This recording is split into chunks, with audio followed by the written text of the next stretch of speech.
मी 83 वर्षांचा आहे. काश या 5 वस्तू मी 30 वर्षांपूर्वीच सोडल्या असत्या. माझं नाव काय आहे ते तितकंसं महत्त्वाचं नाही. महत्त्वाचं म्हणजे आज माझं वय 83 वर्ष आहे आणि या प्रदीर्घ आयुष्याने मला काही असे धडे शिकवले आहेत जे मी आज तुमच्यासोबत शेअर करू इच्छिते. जेव्हा मी मागे वळून माझ्या आयुष्याकडे पाहतो तेव्हा अनेक सुंदर आठवणी डोळ्यांसमोर उभ्या राहतात. कुटुंब, मित्र, नोकरी, मुलांचं संगोपन, संघर्ष आणि यश. पण या सगळ्यांच्या मध्ये एक विचार नेहमी मनात येतो. काश काही सवयी मी वेळेत बदलल्या असत्या. आज मी तुम्हाला कोणताही जादुई उपाय सांगणार नाही. मी फक्त माझे अनुभव सांगणार आहे. जेव्हा मी 50-55 वर्षांचा होतो तेव्हा मला वाटायचं की मी पूर्णपणे निरोगी आहे. शरीर व्यवस्थित काम करत होतं, रोजची कामं सहज होत होती आणि मला असं वाटायचं की आरोग्याची विशेष काळजी घेण्याची गरज नाही. पण शरीराची एक खास गोष्ट असते. ते अचानक खराब होत नाही. अनेक वर्ष ते छोट्या छोट्या संकेतांद्वारे आपल्याला सावध करत असतं आणि आपण ते संकेत दुर्लक्षित करत राहतो. मीही अगदी तसंच केलं. थोडा थकवा आला तर तो सामान्य समजलो. वजन वाढलं तर ते वयाचा परिणाम आहे असं मानलं. चालताना त्रास होऊ लागला तरी नशिबावर सोडलं. पण हळूहळू मला जाणवलं की समस्या फक्त वय नव्हती. माझ्या काही चुकीच्या सवयीही त्याला तितक्याच जबाबदार होत्या. आज 83 वर्षांचा झाल्यावर मला वाटतं की जर मी काही गोष्टी 30 वर्षांपूर्वीच सोडल्या असत्या तर कदाचित माझं आयुष्य आणखी सुखकर झालं असतं. माझ्या गुडघ्यांवर कमी ताण आला असता, थकवा कमी जाणवला असता आणि माझं शरीर अधिक चांगल्या स्थितीत राहिलं असतं. म्हणूनच आजचा हा व्हिडिओ विशेषतः 50, 60 किंवा 70 वर्षांच्या लोकांसाठी आहे. कारण मी केलेल्या चुका तुम्ही पुन्हा करायलाच हव्यात असं नाही. पुढे मी तुम्हाला त्या 5 सवयींबद्दल सांगणार आहे ज्या सोडणं हा माझ्या आयुष्यातील सर्वात चांगला निर्णय ठरला. आणि विश्वास ठेवा, यापैकी काही गोष्टी तुम्हाला अगदी साध्या वाटतील. पण अनेकदा आयुष्यातील सर्वात मोठा बदल अशाच साध्या सवयींपासून सुरू होतो. जर कोणी मला विचारलं की माझी सर्वात जुनी कमकुवत सवय कोणती होती तर मी क्षणाचाही विचार न करता सांगेन, गोड खाण्याची सवय. मला गोड खूप आवडायचं. सकाळच्या चहात जास्त साखर, दुपारच्या जेवणानंतर काहीतरी गोड, संध्याकाळी बिस्किट किंवा मिठाई आणि सणासुदीला तर काही मोजमापच नसायचं. त्यावेळी मला वाटायचं की आयुष्याचा आनंद घेणंही महत्त्वाचं आहे. आणि खरं सांगायचं तर ही सवय पुढे जाऊन इतकी मोठी समस्या बनेल असं मला कधीच वाटलं नव्हतं. पण हळूहळू काही बदल दिसू लागले. जेवल्यानंतर सुस्ती जाणवू लागली. आधीसारखी ऊर्जा राहिली नाही. कधीकधी कोणत्याही कारणाशिवाय थकवा जाणवू लागला. मला वाटायचं की हे सगळं वाढत्या वयामुळे होत आहे. पण नंतर मला समजलं की माझ्या खाण्याच्या सवयीही त्याला कारणीभूत होत्या. मग मी हळूहळू बदल करायला सुरुवात केली. चहातील साखर कमी केली. गोड पदार्थ कमी केले. रोज मिठाई खाण्याची सवय सोडली. सुरुवात सोपी नव्हती, कारण अनेक वर्षांची सवय बदलणं कठीण असतं. पण काही महिन्यांनंतर मला स्पष्ट फरक जाणवू लागला. शरीर हलकं वाटू लागलं. ऊर्जा वाढल्यासारखी वाटली. सर्वात महत्त्वाचं म्हणजे मला एक गोष्ट समजली. चव काही मिनिटांचा आनंद देते, पण सवयी अनेक वर्ष परिणाम करत राहतात. मी असं म्हणत नाही की आयुष्यात कधीच गोड खाऊ नका. पण रोज आणि गरजेपेक्षा जास्त गोड खाणं निश्चितच शहाणपणाचं नाही. आज 83 वर्षांचा झाल्यावर मला वाटतं की जर मी ही सवय 30 वर्षांपूर्वी बदलली असती तर माझ्या शरीराला खूप कमी नुकसान सहन करावं लागलं असतं. म्हणूनच ही सवय माझ्या यादीत 5व्या क्रमांकावर आहे. एक काळ असा होता की मला वाटायचं आराम करणं म्हणजे चांगल्या आरोग्याचं लक्षण. नोकरीदरम्यान तासनतास खुर्चीवर बसून काम करायचो. घरी आल्यावर टीव्ही पाहायचो. मित्रांसोबत बसून गप्पा मारायचो. दिवसाचा मोठा भाग बसूनच जायचा. मला कधीच वाटलं नाही की ही देखील एक समस्या असू शकते. कारण माझ्या मते मी कोणतंही जड काम करत नव्हतो, त्यामुळे शरीरावर फारसा ताण पडत नसेल. पण वास्तव वेगळंच होतं. हळूहळू शरीरात कडकपणा वाढू लागला. सकाळी उठताना अंग आखडल्यासारखं वाटू लागलं. जास्त वेळ चालताना त्रास होऊ लागला. जिने चढणं आधीसारखं सोपं राहिलं नाही. सुरुवातीला मी यालाही वाढत्या वयाचा परिणाम समजत राहिलो. पण नंतर मला जाणवलं की शरीराला सतत हालचालीची गरज असते. जर आपण त्याला बराच काळ निष्क्रिय ठेवले तर ते हळूहळू कमकुवत होऊ लागते. मग मी एक छोटासा बदल केला. मी रोज थोडं चालायला सुरुवात केली. कोणताही मोठा व्यायाम नाही, फक्त नियमित चालणं. हळूहळू मला फरक जाणवू लागला. शरीर हलकं वाटू लागलं. चालताना आत्मविश्वास वाढला. आणि सर्वात महत्त्वाचं म्हणजे मला समजलं की विश्रांती आणि निष्क्रियता यात खूप मोठा फरक असतो. विश्रांती आवश्यक आहे, पण सतत बसून राहणं शरीरासाठी चांगलं नाही. आजही मी स्वतःला शक्य तितकं सक्रिय ठेवण्याचा प्रयत्न करतो. आणि काश ही गोष्ट मला 30 वर्षांपूर्वी समजली असती. आता त्या सवयीबद्दल बोलूया जी सोडणं माझ्यासाठी सर्वात कठीण होतं.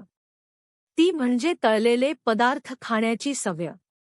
समोसे, कचोरी, भजी, पुरी, भटुरे या पदार्थांची नावं ऐकताच आजही बालपणाच्या आठवणी ताज्या होतात. मी अशा कुटुंबात वाढलो जिथे पाहुणे आले की तळलेले पदार्थ बनायचे. सण असो किंवा सुट्टीचा दिवस, काही ना काही तळलेलं अन्न नक्की बनायचं. हळूहळू ही फक्त चवीची गोष्ट राहिली नाही, तर ती एक सवय बनली. मला वाटायचं की पोट भरत आहे आणि अन्न चविष्ट आहे, मग सगळं ठीक आहे. पण शरीराची स्वतःची एक भाषा असते. ते हळूहळू मला संकेत देऊ लागलं. जेवणानंतर जडपणा जाणवू लागला. कधी इतकी सुस्ती यायची की कोणच काम करावंसं वाटत नसे. पोटही पूर्वीसारखं हलकं राहत नव्हतं. पण मी हे संकेत दुर्लक्षित करत राहिलो. मला वाटायचं की हे सगळं वाढत्या वयामुळे होत आहे. मग एक दिवस मी माझ्या खाण्याच्या सवयींकडे लक्ष द्यायला सुरुवात केली. माझ्या लक्षात आलं की ज्या दिवशी मी हलकं आणि संतुलित अन्न खात होतो, त्या दिवशी शरीर अधिक चांगलं वाटायचं. आणि ज्या दिवशी जास्त तळलेले पदार्थ खायचो, त्या दिवशी थकवा आणि जडपणा जास्त जाणवायचा. तेव्हा मी निर्णय घेतला. चव राहू दे, पण प्रमाण कमी करूया. मी तळलेले पदार्थ पूर्णपणे बंद केले नाहीत, पण रोज खाण्याची सवय सोडली. हळूहळू मला स्पष्ट फरक जाणवू लागला. तेव्हाच मला समजलं की अनेकदा आपण आपल्या चवीसाठी शरीरावर अनावश्यक भार टाकत असतो. आज 83 वर्षांचा झाल्यावर मी पूर्ण खात्रीने सांगू शकतो की जर मी तळलेल्या पदार्थांवर आधीच नियंत्रण ठेवलं असतं, तर माझं शरीर मला आणखी जास्त धन्यवाद दिलं असतं. आता मी तुम्हाला माझी एक अशी चूक सांगणार आहे, जी ऐकायला अगदी छोटी वाटते, पण तिचा परिणाम खूप मोठा असू शकतो. ती चूक म्हणजे पुरेसं पाणी पिणं. आमच्या काळात लोक पाणी पिण्याकडे फारसं लक्ष देत नसत. तहान लागली तर पाणी प्यायचं, नाही लागली तर नाही. मीही तसंच करत होतो. सकाळी घराबाहेर पडायचो आणि अनेकदा दुपारपर्यंत फक्त 1-2 ग्लास पाणी प्यायचो. मला वाटायचं की यात एवढं काय मोठं आहे. पण जसजसं वय वाढत गेलं, तसतसं मला जाणवलं की शरीर पूर्वीसारखं राहिलेलं नाही. कधी विनाकारण थकवा जाणवायचा, तोंड कोरडं पडायचं, डोकं जड वाटायचं आणि शरीरात एक विचित्र अशक्तपणा जाणवायचा. सुरुवातीला मला याचं कारण समजत नव्हतं. मग डॉक्टरांनी मला एक अतिशय साधा प्रश्न विचारला. ते म्हणाले, तुम्ही दिवसभरात किती पाणी पिता?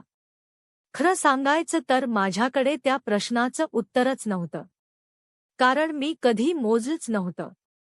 त्या दिवसानंतर मी पाणी पिण्याच्या सवयीकडे गंभीरपणे लक्ष द्यायला सुरुवात केली. मी ठरवलं की तहान लागण्याची वाट पाहणार नाही.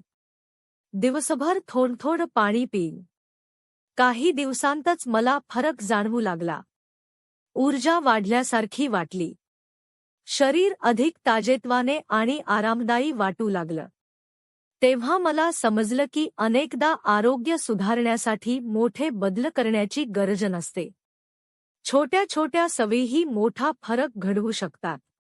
आज मागे वळून पाहताना मला वाटतं की जर मी ही सवय 30 वर्षांपूर्वी लावली असती तर अनेक छोट्या छोट्या त्रासांना मला सामोरं जावं लागलं नसतं.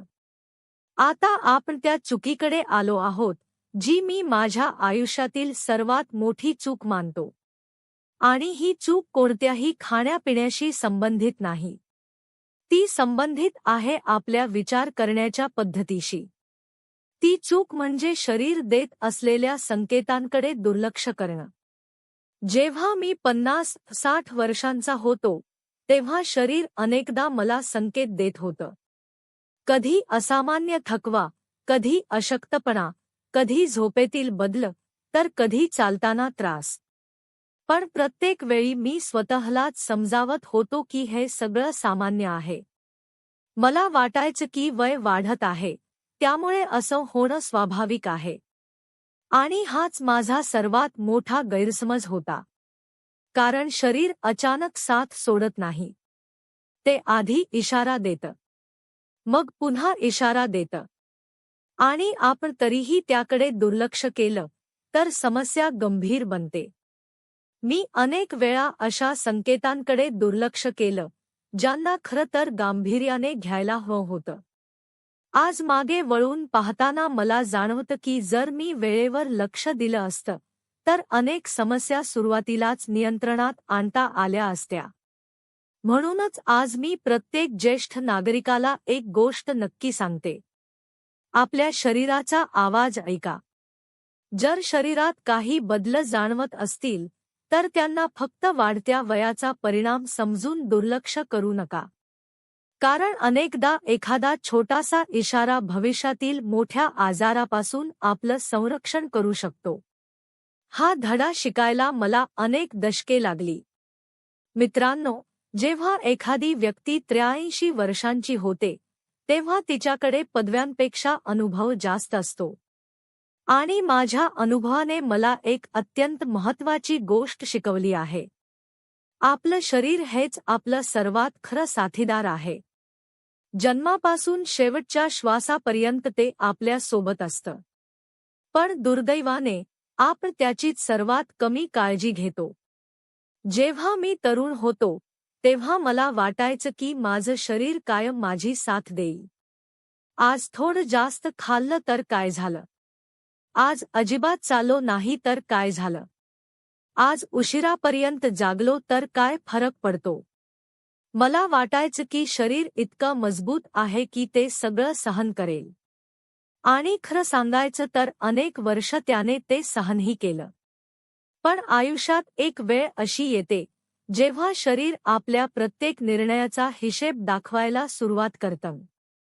म्हणूनच आज मी माझ्या मुलांना आणि नातवंडांना वारंवार एकच गोष्ट सांगते. तुमच्या भविष्यातील आरोग्यासाठी आजच गुंतवणूक करा. जसं लोक भविष्यासाठी पैसे साठवतात तशाच चांगल्या सवयीही भविष्यातील आरोग्यासाठी केलेली गुंतवणूक असतात. दररोज थोडंसं चालणं, संतुलित आहार घेणं, पुरेसं पाणी पिणं, चांगली झोप घेणं आणि शरीर देत असलेल्या संकेतांकडे लक्ष देणं. या गोष्टी ऐकायला साध्या वाटतात. पण ह्याच साध्या सवयी अनेक वर्षांनंतर असामान्य परिणाम देतात. मी माझ्या आयुष्यात अनेक लोकांना पाहिलं आहे. काही जण 60 वर्षांचे होताच खूप अशक्त झाले, तर काही जण 80 वर्षांचे असूनही सक्रिय आणि उत्साही राहिले. या दोघांमधला सर्वात मोठा फरक त्यांच्या सवयींमध्ये होता. नशीब प्रत्येकाच्या हातात नसतं, पण आपल्या सवयी बऱ्याच अंशी आपल्या हातात असतात. आणि हाच संदेश मी या व्हिडिओद्वारे तुम्हाला देऊ इच्छिते. भाग 8. माझा शेवटचा संदेश. जर तुमचं वय 50, 60 किंवा 70 वर्षांपेक्षा जास्त असेल, तर हा संदेश खास तुमच्यासाठी आहे. हा व्हिडिओ संपवण्यापूर्वी मला मनापासून एक गोष्ट सांगायची आहे. जर तुमचं वय 50 वर्ष असेल, तर तुमच्याकडे अजूनही भरपूर वेळ आहे. जर तुमचं वय 60 वर्ष असेल, तरी बदल सुरू करण्यासाठी अजिबात उशीर झालेला नाही. आणि जर तुमचं वय 70 वर्ष किंवा त्याहून अधिक असेल, तरीही आजचा दिवस नव्या सुरुवातीसाठी सर्वोत्तम दिवस ठरू शकतो. 83 वर्षांचं आयुष्य जगल्यानंतर मला एक गोष्ट नक्की समजली आहे. माणूस फक्त वयामुळे म्हातारा होत नाही, अनेकदा तो आपल्या सवयींमुळे म्हातारा होतो. आणि सर्वात आनंदाची गोष्ट म्हणजे सवयी बदलता येतात. कदाचित आजपासून तुम्ही साखर थोडी कमी कराल. कदाचित दररोज 15 ते 20 मिनिट चालायला सुरुवात कराल. कदाचित पाणी पिण्याकडे अधिक लक्ष द्याल. कदाचित शरीर देत असलेल्या संकेतांना गंभीरपणे घ्यायला सुरुवात कराल. विश्वास ठेवा, ही छोटी छोटी पावलं भविष्यात खूप मोठा फरक घडवू शकतात. आज जेव्हा मी सकाळी उठतो आणि माझ्या आयुष्याकडे मागे वळून पाहतो, तेव्हा मनात एक खंत नक्की येते. काश या 5 सवयी मी 30 वर्षांपूर्वीच सोडल्या असत्या. पण त्याचबरोबर एक समाधानही आहे. मी शेवटी बदल केला आणि त्या बदलामुळेच आजही मी सक्रिय राहू शकलो. म्हणून मी तुम्हाला एवढंच सांगू इच्छिते. तुमच्या शरीराला कधीही हलक्यात घेऊ नका. त्याची मनापासून काळजी घ्या. कारण जेव्हा आरोग्य आपली साथ देतं, तेव्हा वाढतं वयही सुंदर वाटतं. पण जेव्हा आरोग्य साथ सोडतं, तेव्हा आयुष्यातील छोट्या छोट्या आनंदांचाही आनंद घेणं कठीण होतं. जर या व्हिडिओतील एक जरी गोष्ट तुम्हाला विचार करायला भाग पाडत असेल, तर आजच स्वतःसाठी एक छोटासा निर्णय घ्या. कमेंटमध्ये लिहा, मी आजपासून माझ्या आरोग्याला प्राधान्य देईन. मी तुमच्या निरोगी, आनंदी आणि उज्ज्वल भविष्यासाठी मनःपूर्वक शुभेच्छा देते. धन्यवाद. पुन्हा भेटूया एका नव्या कथेसह, एका नव्या अनुभवास आणि जीवनातील आणखी एका मौल्यवान शिकवणीसह.